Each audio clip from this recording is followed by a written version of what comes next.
como Uma a pergunta dela. genérica, assim, a pessoa, quem fuma maconha fica mais burro ou não? Não é bem assim. Assim, há controvérsias, porque depende da idade, por exemplo.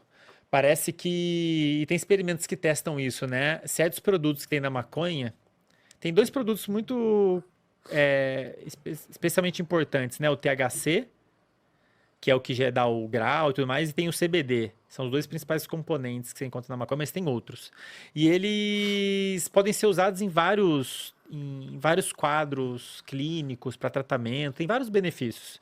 Mas dependendo de quando você consome e a frequência, você pode ter malefícios também. E eu lembro de trabalhos mostrando, por exemplo, que consumir na adolescência levava a déficit, eu preciso confirmar isso lá no artigo, né? Problemas de memória a longo prazo, assim, né? Na vida do animal. Agora, Do para animal. adultos e para. Não. É porque esse trabalho é com animais. Ah, tá, É entendi. com ratos, para você avaliar como é Caralho. que afetou os circuitos e tal, né? Eles dão em que forma? Eles ficam chapando o rato lá? Não, Cara, como é que é? eu acho. Ah, tem várias maneiras de você Sem os dar, né? olhos, sei Não, lá. não, eles bolam. Bola um mini Eles bolam baseadinho. um baseadinho, põe no dedinho do rato.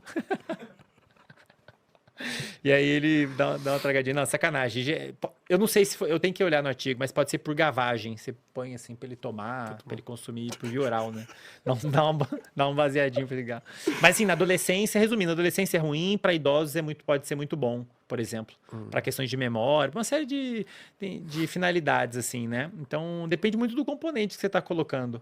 Agora, de um modo geral, o que essas drogas que viciam têm em comum, Maconha vicia? até onde eu sei, sim. Assim, não, assim, o quão fácil vai viciar depende de vários fatores, mas tem potencial para, né? Entendi. Mas essas drogas, cocaína, heroína, álcool até, maconha, uma coisa que elas têm em comum é que elas ativam o tal sistema de recompensa, que tem a ver com motivação, que é um sistema que ele é ativado toda vez que você faz algo e tem algo que o seu cérebro entende que é bom, uma recompensa. E aí o que o seu cérebro faz é te fazer querer fazer mais aquilo. Se você fizer alguma coisa que te dá alguma recompensa, entre Um aspas, prazer. prazer ou algo que o seu cérebro, não somente prazer, algo que o cérebro entenda que foi bom. Sei lá, porra, estudei sobre unha e ganhei R$ 1.000. Você fala, opa, estudei mais sobre unha então. Entende? Ele associa o que você fez com a recompensa e fala, então faça mais. Essas drogas, elas estimulam artificialmente esse sistema. Então é como se elas gerassem um sinal artificial de recompensa. Entendi. Tipo, engana o cérebro. Ó, teve uma recompensa, teve porra nenhuma, só porque você aumentou a liberação E da tu tal. comer um doce tem esse mesmo efeito? Tem. Comer de um modo geral, pode ser, depende do contexto. Porque, por exemplo, digamos que eu te dou um doce e fala, gostoso. Te dou mais um, você tá, ok. Agora, não, fermento, agora você vai comer 1.000. Vai chegar uma hora que vai inverter, você vai ter repulsa. E a forma como o seu cérebro responde nessa mudança muda bastante, sabe? Então depende do contexto, sabe? Por exemplo, o doce pode ser aversivo se você tiver enjoado de doce, ou se você comer um doce e passar muito mal, né? Um doce com um cheiro específico, aquilo ali você pode associar aquela merda com o que você passou e criar uma aversão àquilo, entende? Aham. Mas essas drogas elas têm isso em comum, elas artificialmente geram esse sinal de recompensa e é isso que gera o vício. Porque daí você gera esse sinal, o cérebro faz você querer usar mais a droga. E da Aí mesma você maneira, usa. elas vão ser nocivas, tipo, porque deixa essas. Aí acontece tudo o que eu falei, porque daí você começa a aumentar um Inseguro. sinal, aí ele começa a ficar resistente ao sinal, você tem que usar cada vez mais droga para aumentar o sinal, e o negócio vai. E chega um ponto, e esse sistema de recompensa é justamente aquele que gera motivação, o tal do videogame. Então, qual que é um dos grandes problemas? Que a pessoa que fica viciada em algo, droga ou videogame, ela fica focada muito mais naquilo.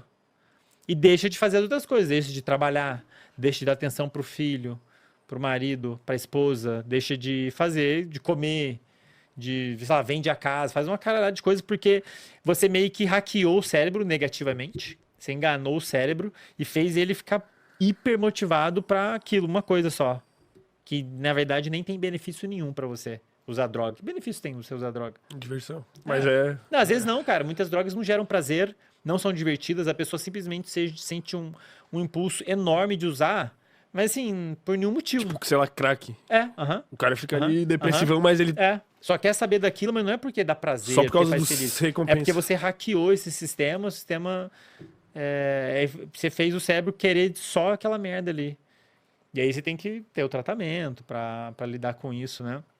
Mas essas drogas que geram vício, elas têm isso em comum. Elas são hiperestimulantes, a galera fala, assim, de modo geral. Elas têm esse potencial grande de estimular esse sistema de recompensa, né? E existia a questão, eu já senti isso, assim, eu falei isso, mas sem saber, né? Tipo, um final de semana, porra, curti pra caralho, e bebida, e fumei maconha, não sei o quê, e... Porra, e daí o cara ri demais, não sei o que, não sei o que. Daí chega depois e o cara... E daí eu falei, pô, galera, eu tô com um esgotamento de neurotransmissores. Eu vim com essa, assim, eu tirei do fundo. É real isso aí? Tipo, tu saturou tanto que... Cara, acho difícil que vai esgotar os neurotransmissores. Eu Primeiro falei na resenha, assim, né? Tipo... Assim, existe de fato um limite, né? Pro quanto um sistema lá, um conjunto de células consegue produzir e liberar um sinal. Mas, assim, daí dizer que esgotou... Até porque no cérebro tem, sei lá, dezenas, centenas de tipos de sinais químicos, não é um só, né?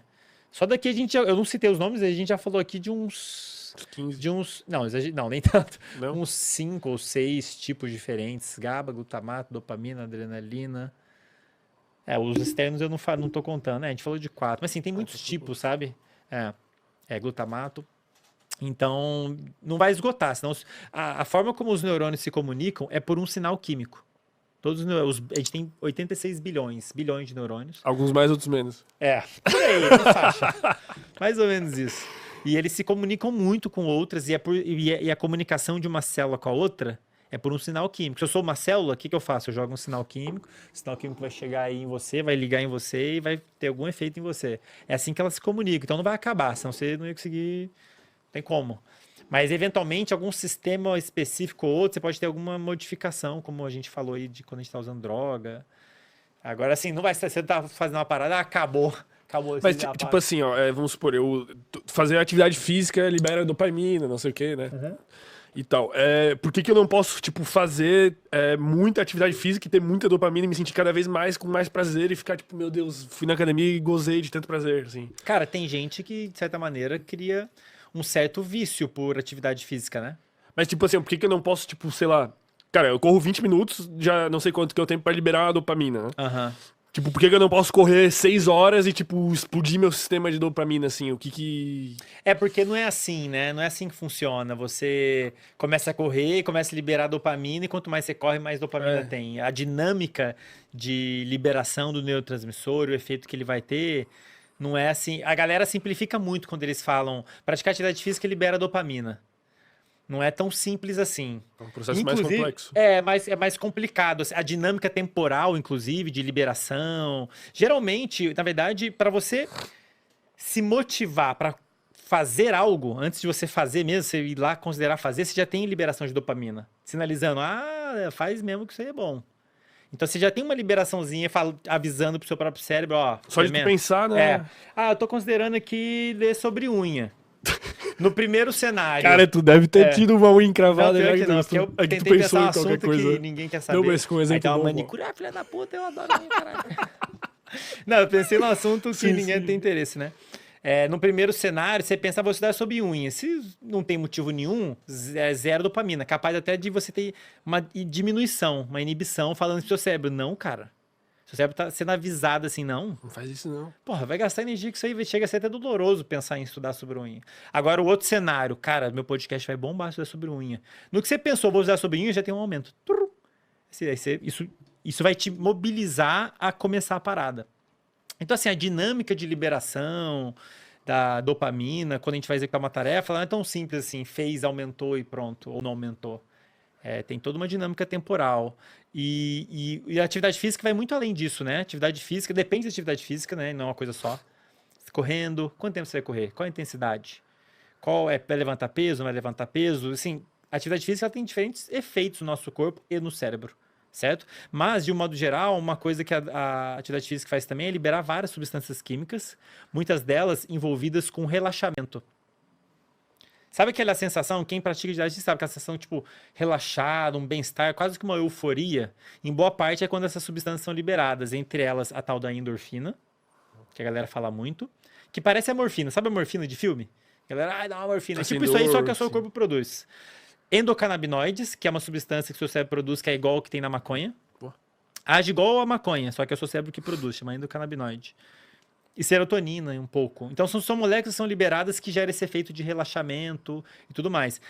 Geralmente, essas moléculas, elas vêm depois da dopamina. A dopamina, ela é liberada para te fazer agir. E depois que você agiu, você colhe os frutos. Às vezes é você curtir esse momento. Aquela paz, assim. Então, assim, tem essa dinâmica química envolvida. Não é só, tipo, dopamina pra cima. Então não se esquece de deixar o like e se inscrever aí.